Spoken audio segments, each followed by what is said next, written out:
नमस्कार दोस्तों, स्वागत है आप सभी का डार्क नाइट स्टोरीज चैनल पर। मैं लेकर आता हूं आपके लिए सच्ची घटनाओं पर आधारित डरावनी और रहस्यमयी। अगर आपको डर और रोमांच पसंद है तो इस चैनल को सब्सक्राइब जरूर करें, वीडियो को लाइक करें और अपने दोस्तों के साथ शेयर करना ना भूलें। तो चलिए दोस्तों, कहानी शुरू करते हैं। नमस्कार दोस्तों, मेरा नाम अखिलेश कुमार है और आज मैं आपको वो कहानी सुनाने जा रहा हूं जिसने मेरी जिंदगी की धारणा ही बदल दी और जिसे सोचते ही मेरी रूह कांप उठती है। ये कहानी राजस्थान के चित्तौड़ के पास स्थित कालागढ़ टाइगर रिजर्व की पहाड़ियों पर बसी सदियों पुरानी हवेली की है, जिसे लोग कालागढ़ हवेली कहते हैं। ये कहानी मैंने खुद अपनी आंखों से जी है। ये बात 1990 की है। मैं दिल्ली में एक प्राइवेट कंपनी में काम करता था जो पुरानी हवेलियों और किलों को खरीदकर या किराए पर लेकर उन्हें शानदार होटल्स में बदल देती थी। एक दिन मेरे बॉस ने मुझे और मेरे सहकर्मी बलदेव सिंह को बुलाया और कहा, कालागढ़ टाइगर रिजर्व के पास एक पुरानी हवेली है, उसे सरकार ने एक प्राइवेट ट्रस्ट को बेच दिया है और अब ट्रस्ट चाहता है कि हम उसे होटल में बदलें।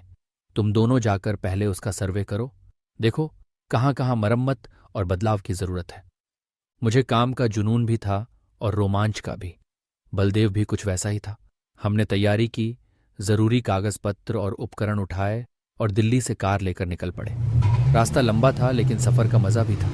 कभी हम ढाबे पर रुकते, कभी चाय पीते और कभी सड़क किनारे खड़े होकर दूर दूर तक फैले राजस्थान के वीरान मैदानों को देखते। दोपहर तक सब सामान्य लग रहा था, लेकिन जैसे जैसे शाम करीब आई वातावरण अजीब सा होने लगा। दूर क्षितिज पर काले बादल घिर आए थे और कहीं कहीं हल्की बारिश की बूंदें गिरने लगी थीं। रात होते होते हम कालागढ़ के उस इलाके में पहुंच गए जहां से पहाड़ी पर बनी हवेली दिखाई देने लगी। घना जंगल, पेड़ों की सरसराहट और अंधेरे में चमकती हुई हवेली की परछाई ने मेरी रीढ़ की हड्डी में एक अजीब ठंडक उतार दी। ऐसा लग रहा था मानो वो हवेली हमें देख रही हो, जैसे कोई जीवित प्राणी। बलदेव ने मेरी तरफ देखा और कहा, अखिलेश भाई, ये जगह तो शुरू से ही कुछ डरावनी लग रही है। मैंने उसे हंसकर टाल दिया, लेकिन सच तो ये है कि मेरे भीतर भी वही डर पल रहा था। हवेली पर पहुंचते ही हमें दो लोग मिले। पहला था लगभग 60 साल का दुबला पतला बूढ़ा, जिसके चेहरे पर अनुभव की झुर्रियां और आंखों में गहरी थकान थी। उसका नाम था बाबा रघुनाथ। दूसरा था 50 साल का आदमी, जिसका नाम था गोपाल दास। वह खानसामा भी था और हवेली का देखरेख करने वाला भी। दोनों हमें देखकर खुश हुए और बोले कि उन्हें पहले से हमारे आने की खबर थी।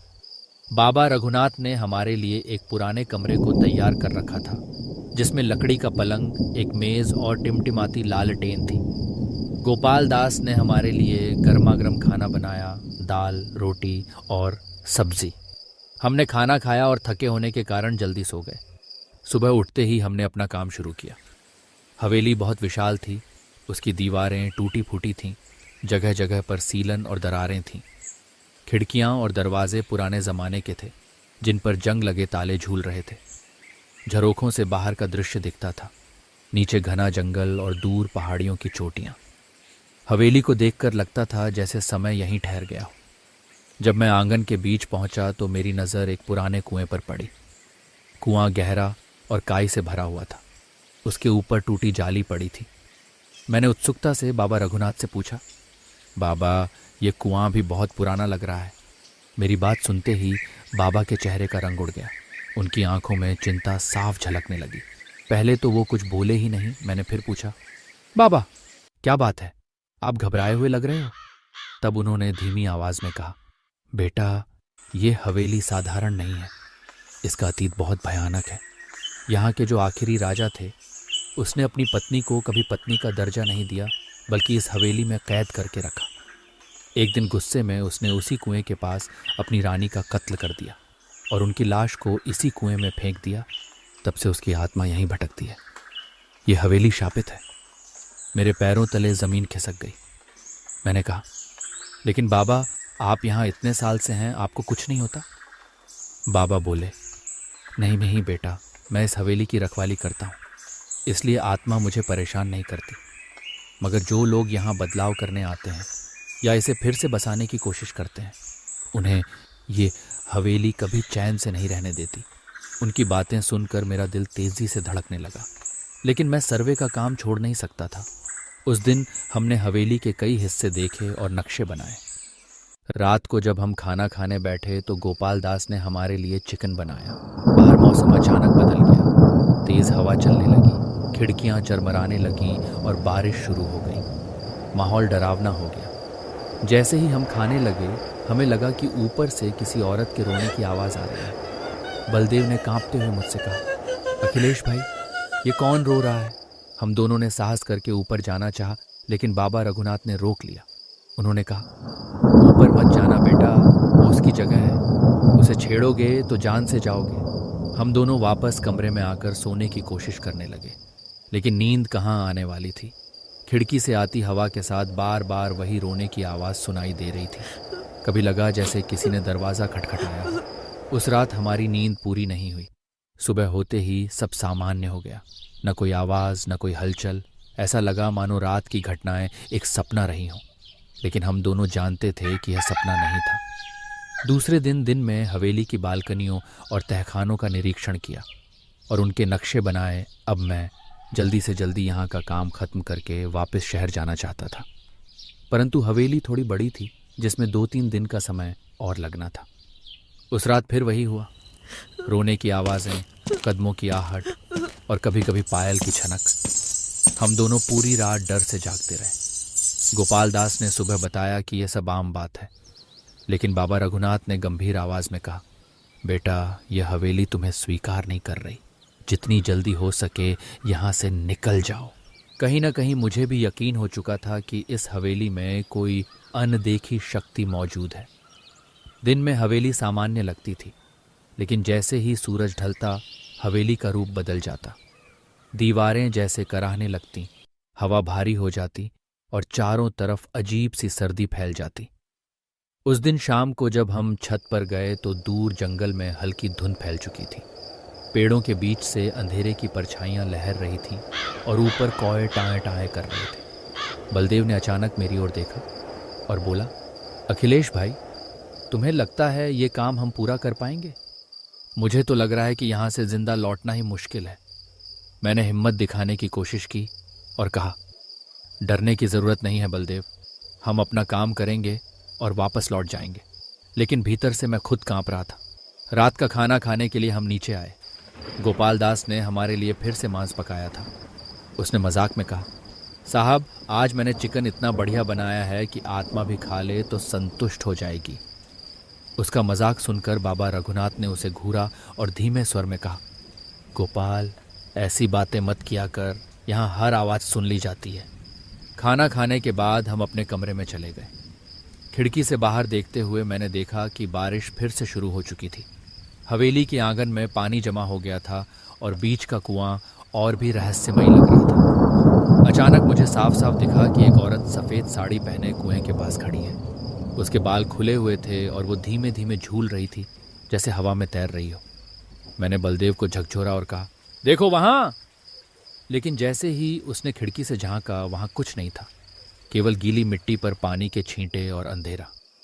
उस रात कुछ ऐसा हुआ जिसने हमारी आत्मा तक को हिला दिया। करीब आधी रात होगी जब कमरे का दरवाज़ा अपने आप धीरे धीरे खुल गया। हमने सोचा शायद हवा से हुआ होगा, लेकिन दरवाज़ा खुलने के साथ ही हमें वही रोने की आवाज़ सुनाई दी। वो आवाज़ इतनी करीब थी कि लगा जैसे कोई हमारे कमरे में ही खड़ा है। लालटेन की हल्की रोशनी में हमें दरवाजे के पास किसी की छाया सी दिखाई दी, लंबे बालों वाली झुकी हुई औरत की आकृति। हमने चीखना चाहा, लेकिन आवाज़ गले में ही अटक गई। कुछ सेकंड बाद वो आकृति गायब हो गई और दरवाज़ा जोर से बंद हो गया। सुबह होते ही हम फिर बाबा रघुनाथ से मिले। मैंने उनसे साफ पूछा, बाबा, सच सच बताओ, ये सब क्या है? ये औरत कौन है जो हमें बार बार दिखाई देती है? बाबा ने गहरी सांस ली और बोले, बेटा, ये वही रानी है जिसे राजा ने कत्ल किया था। कहा जाता है कि राजा ने उसे धोखे से बुलाकर कुएं के पास गला घोंट दिया और उसकी लाश उसी कुएं में फेंक दी। तब से उसकी आत्मा को शांति नहीं मिली। रात में उसका क्रोध जाग उठता है और वो हर उस इंसान से बदला लेना चाहती है जो इस हवेली को फिर से बसाने की कोशिश करता है। अब हमने सोच लिया था, कि आज की रात हमारी हवेली में आखिरी रात है और सुबह होते ही हम यहाँ से चले जाएंगे। रात आई और साथ लाई मौत जैसा सन्नाटा। हवेली में हर तरफ अंधेरा था। अचानक बाहर से घोर तूफान उठा, बिजली चमकी और उसी रोशनी में मैंने देखा कुएं के पास वही औरत खड़ी थी। उसके चेहरे पर खून के धब्बे थे, उसकी आंखें सुर्ख लाल थीं और उसके मुंह से चीख जैसी आवाज़ निकल रही थी।